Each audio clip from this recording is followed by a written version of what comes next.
Assalamu alaikum, brothers and sisters. I hope you're well. When a government tries to change the culture and traditions of a society, it can be highly controversial and sensitive issue. On the other hand, some may argue that certain cultural practices and traditions may be harmful, discriminatory, or outdated, and that it is the government's responsibility to promote more progressive values and social norms.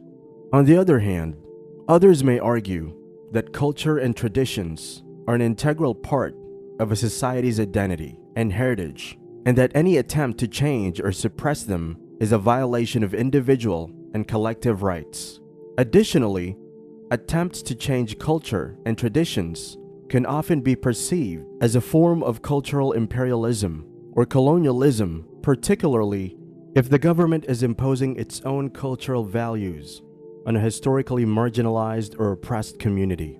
Now, as Muslims prepare for the holy month of Ramadan, a time of fasting, prayer, and introspection, which is expected to commence on March 22nd, Saudi Arabia has implemented various regulations and constraints on the observance. These measures entail controlling the use of mosque loudspeakers, restricting donations, and prohibiting the transmission of prayers within the mosque, among other restrictions. The use of cameras to broadcast prayers and worshippers inside mosques, as well as photography, have been prohibited by the ministry. Bringing children to mosques is also prohibited, as it can create disturbance and go against the idea of reverence. The limitation on the volume of loudspeakers for the call to prayer, which was already in place, remains. The ministry's instructions also encourage worshippers to read mosque-related books recommended in their circulars. These regulations have been met with criticism from Muslims worldwide, with many viewing them as an attempt by the Saudi government to restrict the role of Islam in public life. Muslims are objecting that the Saudi government is slowly and steadily trying to change the culture of the land, the culture that has remained and practiced since ages. During a telephone interview with the Saudiya, a Saudi news channel, the ministry spokesman responded to concerns by stating that the ministry does not prohibit breaking the fast in mosques, but instead facilitates it by having a responsible person present and ensuring that the sanctity and cleanliness of the mosque are preserved.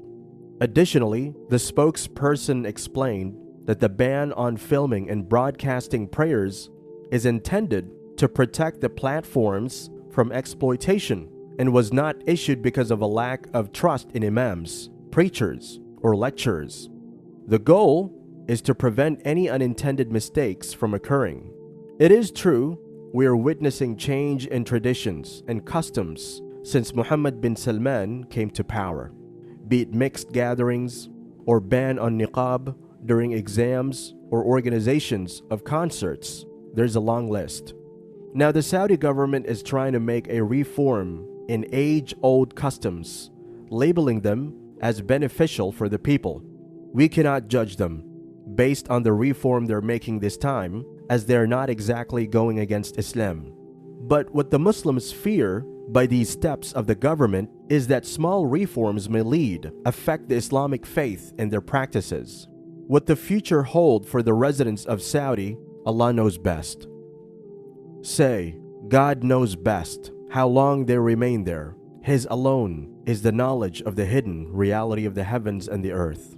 How well does He see and hear? No guardian have they apart from Him, since He allots to no one a share in His rule.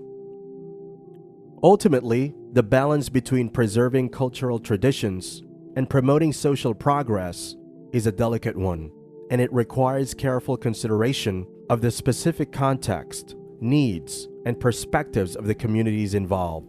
The government should always engage in open and respectful dialogue with affected communities and work to ensure that any changes are made in a way that is inclusive, transparent, and respectful of diversity.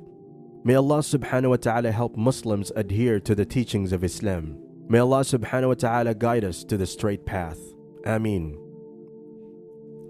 That's it for today, brothers and sisters. I hope you like the video. Let us know your thoughts in the comment section below. We would love to hear from you. Hit the thumbs up button, subscribe to the channel, turn on the notification bell, share this video with your family and friends. Until next time, Assalamu alaikum.